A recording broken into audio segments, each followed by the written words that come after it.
오늘 시간에는 갇혔을 때 하늘을 여는 기도라는 제목으로 하나님 말씀 증거하도록 하겠습니다. 제가 컴패션이 주최했던 목회자 온라인 글로벌 세미나를 들었습니다. 한 8개, 9개 정도 강의를 들은 것 같습니다.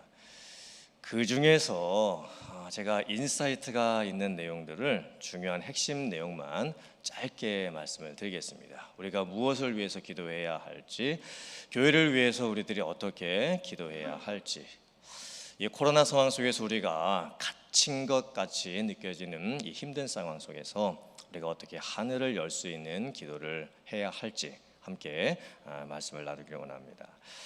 첫 번째 화면 한번 보여주시면요, 코로나가 발생하기 이전부터 이미 미국 교회는 위기였습니다. 화면을 잘 보시면 미국의 기독교 퍼센테이지가 70%입니다. 그러니까 10명 중에 7명은 기독교인입니다. 93년도에 주일날 교회를 출석하느냐라고 했을 때 45%가 교회를 출석한다고 대답을 했습니다. 상당히 높은 수치입니다. 미국 성인 전체 중에서 45%가 주일날 교회를 나간다라고 대답을 했습니다. 그런데 시간이 흘러가지고 이제 2009년이 되었을 때 계속 교회 주일 출석률이 내리막길을 걷기 시작을 합니다. 그리고 10년 동안 2020년이 될 때까지 계속 내리막길을 걷고 있습니다. 그리고 이제 작년 2020년 3월 달부터 코로나 사태가 터진 겁니다. 이 화면을 잘 보시면 아시겠지만 이미 코로나 전부터 미국 교회에는 위기가 찾아왔습니다. 영적인 위기가 교회에 찾아왔습니다. 2009년도부터 시작해가지고 2020년까지 약 10년 동안 계속해서 교회 출석률이 하락을 했고 2020년도에는 이제 29%까지 하락을 했습니다. 그러니까 미국 전체 성인 인구 중에서 이제 10명 중에 3명만이 이제 나는 교회에 주일 출석을 한다, 예배를 드린다, 이렇게 대답을 했던 겁니다. 그리고 나서 이제 팬데믹이 터졌습니다. 다음 화면 보겠습니다. 글자가 좀 작아서 안 보이실 수도 있는데, 자, 여기는 팬데믹 이전의 그 교회 출석이고 여기는 팬데믹 이제 기간 중에 교회 출석입니다. 여기 잘 보시면 미국 교회 성도들 중에 헌신된 성도들의 약 79%가 마지막으로 교회를 언제 참석했느냐 물어봤을 때 within a past week, 지난주에 교회를 출석했다, 이렇게 대답을 했습니다. 그러니까 헌신된 미국 성도들 중에 약 79%는 일주일에 한 번은 교회를 갔던 겁니다. 그리고 21%가 그래도 한 달에 한 번 나는 교회를 간다, 이렇게 헌신된 성도가 대답을 했습니다. 그런데 코로나가 터지고 나서는 헌신된 성도님들이라 할지라도 51%만이 매주 교회를 갔고 놀랍게도 19%는 전혀 교회를 나가지 않고 있었습니다.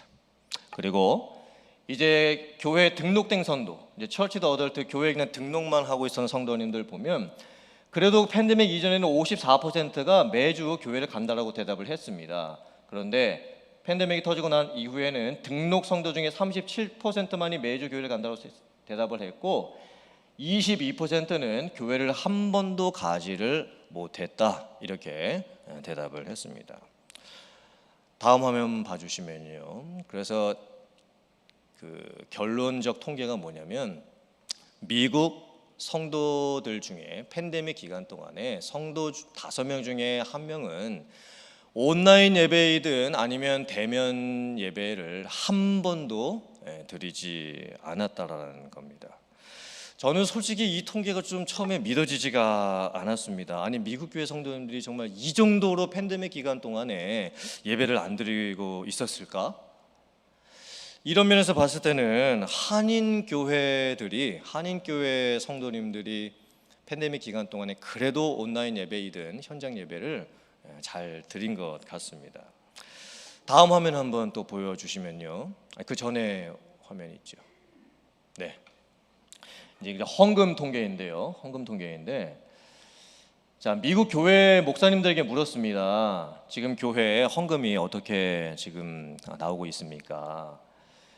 31%는 헌금이 줄었다라고 대답을 하셨고, 47%는 코로나 전과 코로나 후가 거의 같다라고 대답을 하셨고, 그리고 19%는 오히려 코로나 사태가 생기고 난 이후에 어느 정도 헌금이 더 많이 늘었다, 이렇게 대답을 했습니다. 저 통계를 보고도 제가 조금 의아했습니다. 대부분의 교회들이 헌금이 많이 줄었을 거라고 예상을 했는데 미국 교회의 현실은 그렇지 않았습니다. 31% 정도만의 교회가 헌금이 줄었고, 그리고 약 70%의 교회는 예전과 헌금이 같든지 아니면은 예전보다 헌금이 더 많이 나오는 경우가 무려 20% 정도가 됐던 겁니다. 제가 저희 교회를 이제 봤을 때도 저희 교회도 헌금이 줄었죠. 지금 사례비와 선교비와 유틸리티비만 내고 있기 때문에 이제 헌금은 줄었지만 지출도 같이 줄었기 때문에 그 잔액은 이제 어느 정도 유지가 되고 있습니다. 제가 그것을 보면서 좀 감사한 마음이 있었습니다. 하지만 또 이 미국 교회의 통계를 보면 미국 교회의 성도님들이 코로나 상황 속에서도 재정적인 헌신을 참 많이 하고 계신 것 같습니다. 이거는 또 저희 한인 교회들이 좀 본받아야 될, 따라가야 될 부분이 아닌가 싶습니다. 다음 화면을 또 한번 보여주시면요. 팬데믹 기간 동안에 영성과 또 훈련에 있어서도 중대한 변화가 있었습니다. 잘 보시면 팬데믹 기간 동안에 영성 훈련을 무엇을 하고 있느냐 물었을 때, 자, 기도를 매일 하고 있다라고 대답하신 분들이 무려 38%나 됐습니다.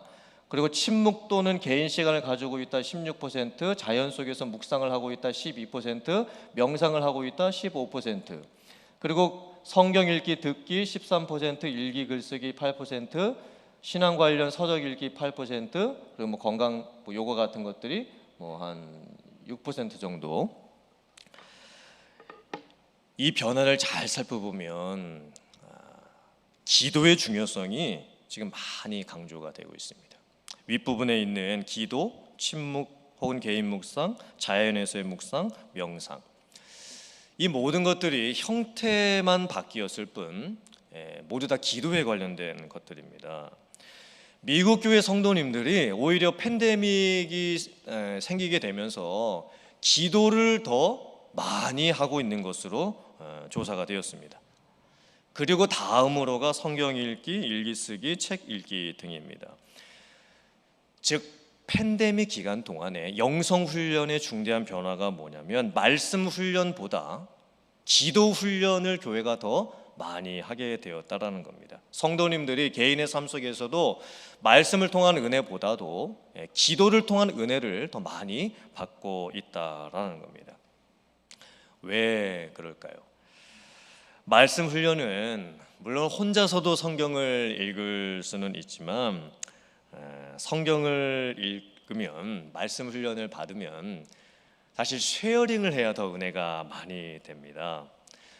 또 목사님들께서도 말씀을 가르치시려면 현장에서든 온라인에서든 함께 모여야 되는데, 팬데믹 기간 동안에는 일단 온라인이든 현장이든 함께 모이는 것이 쉽지가 않습니다. 그래서 말씀 훈련이 상대적으로 힘이 들어집니다. 하지만 기도 훈련은 언제 어디서나 할 수가 있습니다.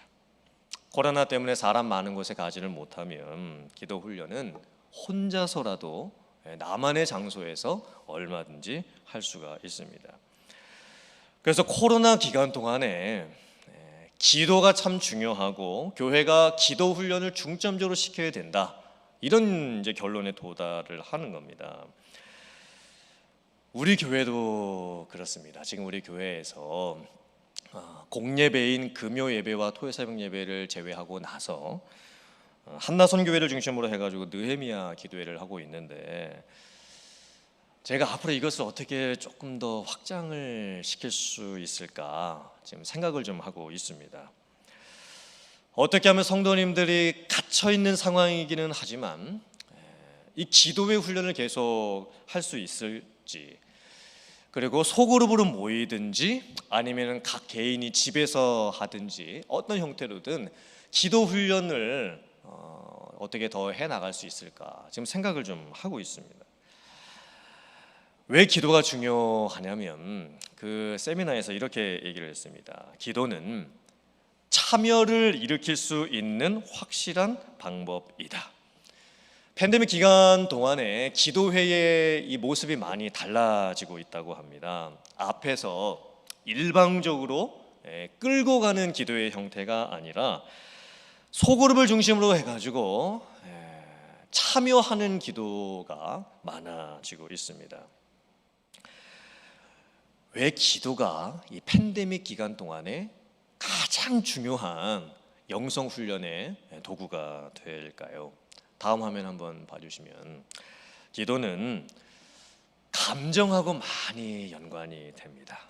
그래서 기도할 때 우리의 마음이 낙심되고 혼란스럽고 지루하고 무관심한 감정들이 많이 있을 때 기도를 하게 되면 우리 안에 있는 그런 부정적인 감정들이 바뀌기 시작을 합니다. 그래서 기도하는 사람들에게 평화롭고 소망을 갖게 되고 거룩함을 느끼게 되고 또 쉼을 얻고 열정을 갖고 확신을 얻게 되는 그런 감정의 변화들이 실제로 일어나게 되는 것입니다. 사실 팬데믹 기간 동안에 우리는 지금 다 갇혀 있습니다. 물리적으로 저희들이 집 안에 있든지 아니면 집 밖에 나갔을 때에도 물리적인 환경 안에 저희들이 갇혀 있는 경우가 많습니다. 사실 또 물리적으로 약간 오픈이 되었기는 하지만 지금 저희들이 몸으로는 다 할 수가 있습니다. 여행도 갈 수가 있고 운동도 할 수가 있고 식당에서 밥도 먹을 수가 있고 사람들도 만날 수가 있습니다. 다 할 수 있습니다. 하지만 그래도 힘이 듭니다. 왜 그럴까요? 지금 우리의 마음이 닫혀 있기 때문입니다. 우리의 마음이 지금 눌려 있습니다. 그래서 외부의 환경은 둘째치고 일단 우리의 이 눌려 있는, 이 닫혀 있는 우리의 마음을 열려면 우리 안에 있는 여러 가지 부정적인 감정들을 저희가 해결을 해 나려면 기도밖에는 없습니다. 사방이 막혀 있어도 하늘은 열려 있습니다. 그래서 우리는 기도를 해야 합니다. 제가 지금 금요 기도회를 통해서, 금요 예배를 통해서 기도의 중요성에 대해서 말씀을 나누고 있죠. 아브라함의 기도는 하나님의 마음을 품는 기도였습니다. 모세의 기도는 중간에 서는 기도, 중보하는 기도였습니다. 느헤미야의 기도는 언약을 붙드는 기도였습니다. 그리고 오늘 저희들이 함께 나눌 이 다니엘의 기도는 갇혀있는 상황 속에서도 기도하는 것이 얼마나 중요한지, 그리고 마음도 갇혀있고 물리적으로도 갇혀있는 그런 상황 속에서 기도했을 때 어떤 은혜가 부어지고 어떤 기도의 응답들이 나타나는지 확실하게 보여주고 있습니다. 다니엘서 1장에서 다니엘은 고등학생 혹은 대학생 정도 되는 10대 후반의 소년이었습니다. 바벨론의 침략으로 인해서 나라가 망하게 되고 다니엘이 BC 605년에 바벨론으로 포로로 끌려가게 됩니다. 그리고 약 60년의 세월이 흘러갑니다. 나라도 바뀌고 왕도 바뀝니다. 바벨론 나라의 느부갓네살 왕도 죽고 그 아들 벨사살 왕도 이제 죽고 메데바사 페르시아 제국이 들어섰고 왕도 다리오 왕으로 바뀝니다. 다니엘서 6장이 되면 이제 다니엘의 나이가 어느 정도 되냐면 약 80 정도 됩니다. 나이가 많이 든 이제 노인이 되는 겁니다. 이제 정권이 바뀌고 나라가 바뀌게 되면, 왕이 바뀌게 되면 신하도 당연히 바뀌는 것이 정상입니다. 그런데 참 놀랍죠. 다니엘은 느부갓네살 왕 때부터 또 벨사살 왕 시대에도 또 다리오 왕의 시대가 되었을 때에도 왕들이 여러 명이 바뀌었음에도 불구하고 여전히 지금 쓰임을 받고 있습니다. 더욱이 다리오 왕 때는 다니엘이 최고 고위 관리직 3명 가운데 1명으로 일을 하게 됩니다. 다니엘이 국가 최고 고위직 국가 공무원이 되어서 이제 나라를 위해서 일을 하고 있는 겁니다. 이건 대단한 일입니다. 그러니까 예를 들면 한국 사람으로서 미국에 이민을 와가지고 대통령이 3번 바뀌는데도 불구하고 여전히 그 행정부에서 일을 하게 되는 거예요. 그리고 대통령의 최측근 중에 1명이 되는 겁니다. 이민자로서 한인 중에서 그렇게 되는 것도 쉽지가 않습니다. 근데 다니엘에게 문제가 생기기 시작합니다. 다리오 왕이 그 3명의 최고 고위 관리 중에서 이 다니엘을 가만히 살펴보니 가장 민첩하고 또 가장 뛰어났습니다. 그래서 국가를 다스리는 최고 총리직에 이제 세우려고 마음을 먹습니다. 그랬더니 이제 나머지 2명의 총리들과 고관들이 다니엘을 미워하기 시작합니다. 시기하고 질투를 하기 시작합니다. 그래서 다른 고관들이 이 다니엘을 뭔가 흠을 좀 잡아볼까 해서 정말 탈탈 털었습니다. 털어서 먼지가 안 나는 사람이 없다라고 하는데 다니엘은 먼지가 안 났습니다. 아무리 흠을 잡아보려고 해도 흠을 잡을 수가 없었던 거예요. 그랬더니 이제 다른 생각을 이제 다른 고위 관리들이 생각을 합니다.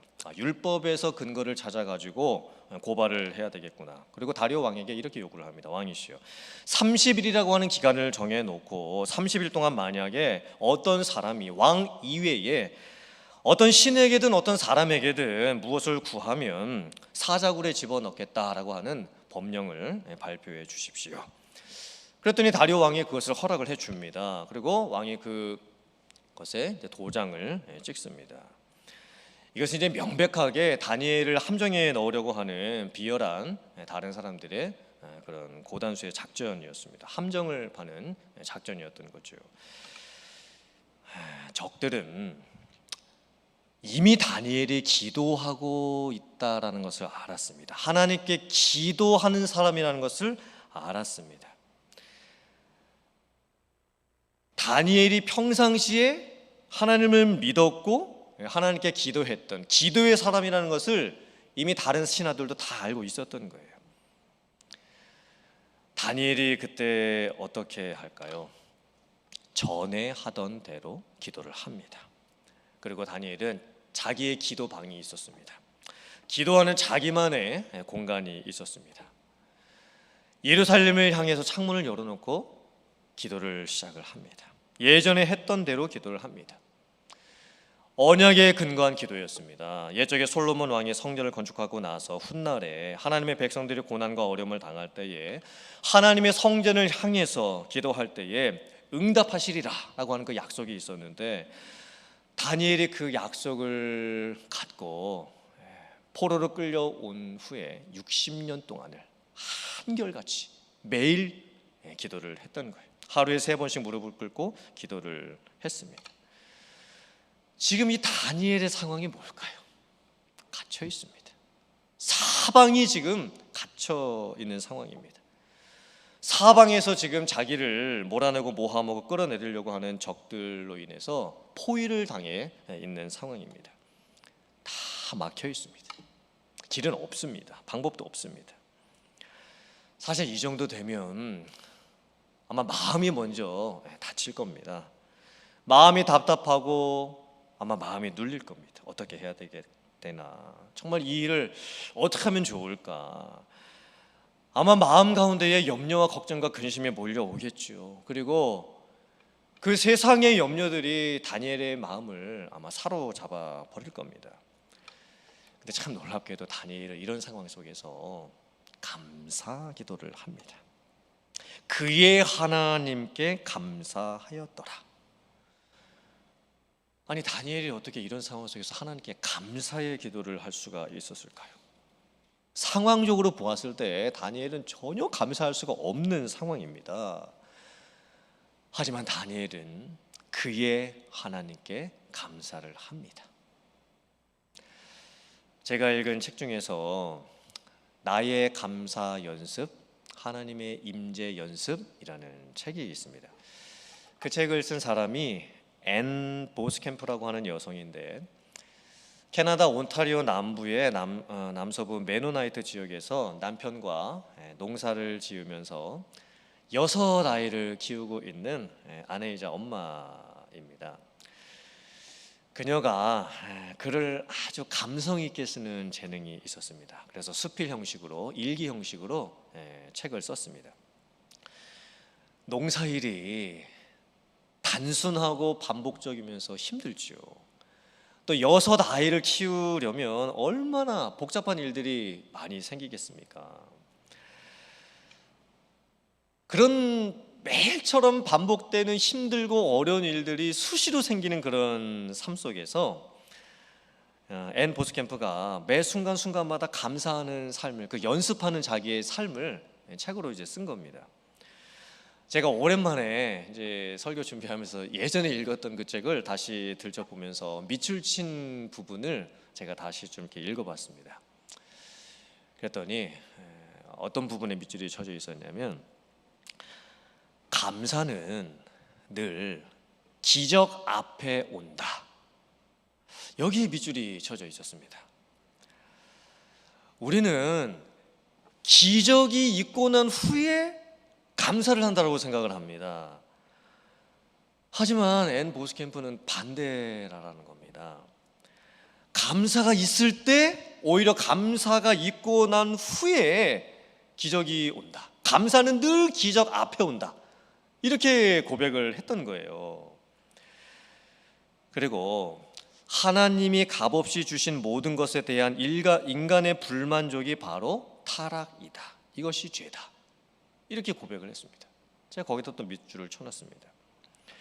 원래 이 책의 영어 제목이 뭐냐면 1000 gift입니다. 1000가지의 선물. 그래서 그 책을 가만히 보면 그녀가 그의 삶 속에서 1000가지의 감사의 제목을 찾는 거예요.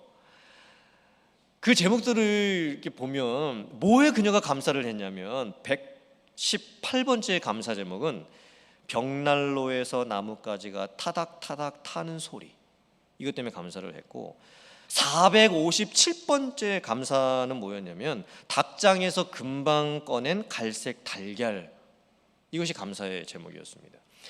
748번째 감사는 뭐였냐면 뒷마당으로 닭고기 수프를 날라다 주시는 나의 엄마. 그리고 마지막 1000번째 감사의 제목은 뭐였냐면 소생한 아마릴리스, 다가오는 새해의 선물.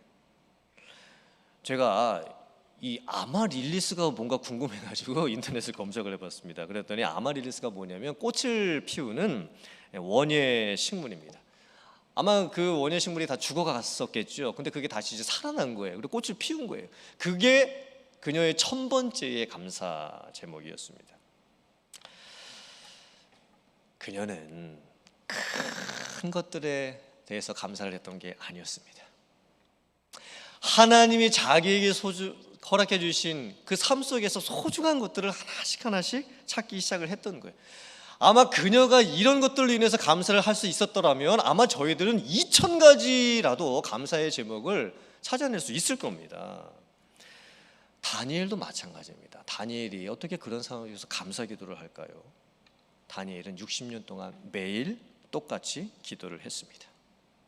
60년을 하루도 빠지지 아니하고 매일 하루 3번을 기도를 했습니다. 어쩌면 다니엘은 그냥 평상시처럼 똑같이 기도를 하고 있는 거예요.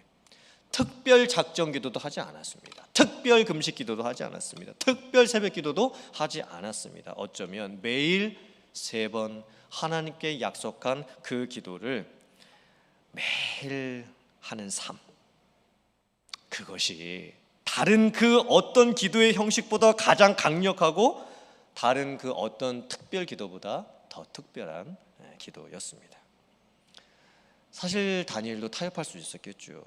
하나님, 30일만 제가 기도를 멈추겠습니다. 저를 넘어뜨리기 위해서 30일 계략을 세웠으니 하나님, 제가 30일만 제가 기도를 잠시 멈추는 것 허락을 좀 해주십시오. 아마 이렇게 생각하고 하나님께 기도를 했을 수도 있었을 겁니다. 하지만 다니엘은 정면 돌파 방법을 선택을 합니다. 영적으로 분별했을 때 이 문제가 타협해서 될 문제가 아니라는 것을 알았습니다. 다니엘은 그럼에도 불구하고 나는 기도한다. 영적 기도를 선택을 하고 정면 돌파를 선택을 합니다. 아마 깜짝 놀랐던 것은 대적자들이었을 겁니다. 아니, 도대체 어떻게 30일 동안 남들 다 보라고 저렇게 대놓고 기도를 할 수가 있을까? 도대체 저 다니엘이 믿는 하나님은 어떤 하나님이시길래 다니엘은 자기 목숨을 내놓고 저렇게 평상시처럼 기도를 할 수 있을까? 아마 다니엘보다 더 놀랐던 것은 그 옆에 있었던 대적자들이었을 겁니다. 그럼 다니엘이 그렇게 정면 돌파를 선택을 하고 목숨을 내놓고 기도했을 때 결과가 어떻게 됐을까요?